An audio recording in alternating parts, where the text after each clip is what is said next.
Hi, I'm Linda Dackel from Columbus, Ohio. First of all, Kara and I send our deepest condolences to Claudia and all family and friends. We deeply regret that we are not able to attend Sal's celebration of life.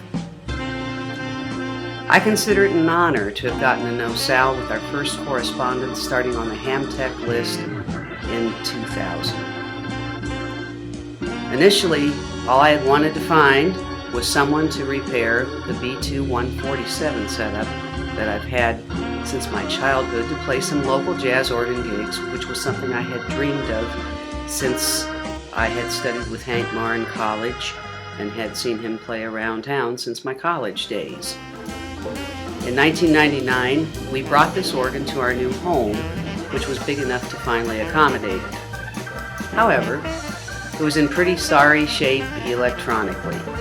I did a few minor repairs myself, but had come to the end of the line that way. I looked high and low in Ohio for a tech for many months and called my good friend and colleague Tony Monaco, as we were both in the same boat as Bob Tayo had retired and moved out of state. Tony had mentioned that he had heard of a fellow in western New York named Sal from Joey DeFrancesco. I told Tony, I've read some posts from that guy on the Hamtech list. One thing led to another, and Sal came here to work on both of our Hammonds at that time. I would like to share a short clip from the outtakes of the Hammond B3 film First Gravy by Jesse Fancushion. I want you to note some of the work that Sal did. In fact, Sal did all the work on this organ, and he preserved it to be as original as possible. I have to say again, it was a very long journey for me to find someone to not only take the interest in getting this organ to work properly, but to keep it as stock as possible.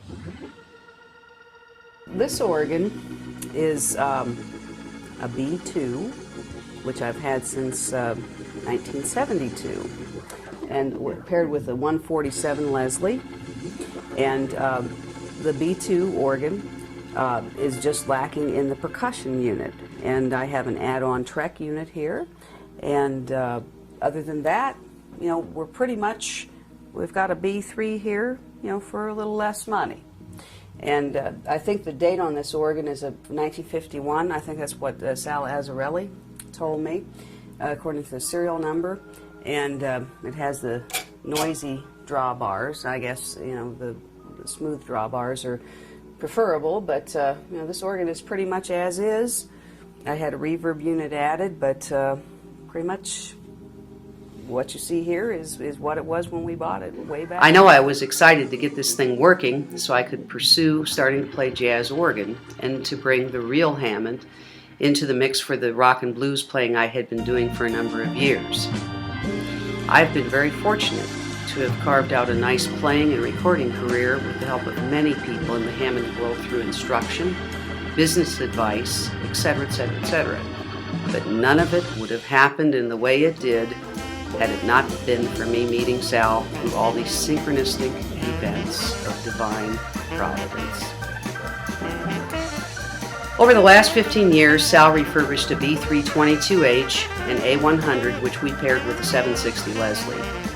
Both were essentially junk when I found them, and Sal had some colorful comments about the A100 especially. However, now they are priceless investments to me for more than one reason. The quality of the instruments themselves and the care that Sal put into them to get them up to artist quality. Frankly, I don't think my old B2 had ever sounded right until Sal repaired it, not to mention the B3 and the A100 that had been resurrected from the junk pile. Right now, I find it difficult to play any of these boxes, as he would say, without thinking of him and how much he is missed by me personally for helping me in these ways.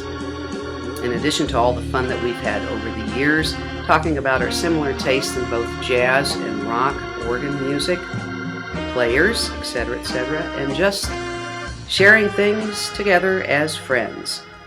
He was always an email or phone call away, and it's difficult for me to not reach for the phone or start writing an email asking for some advice. I'll always miss my pal Sal. I will never forget you. See you on the other side, my Hammond brother. God bless all of you.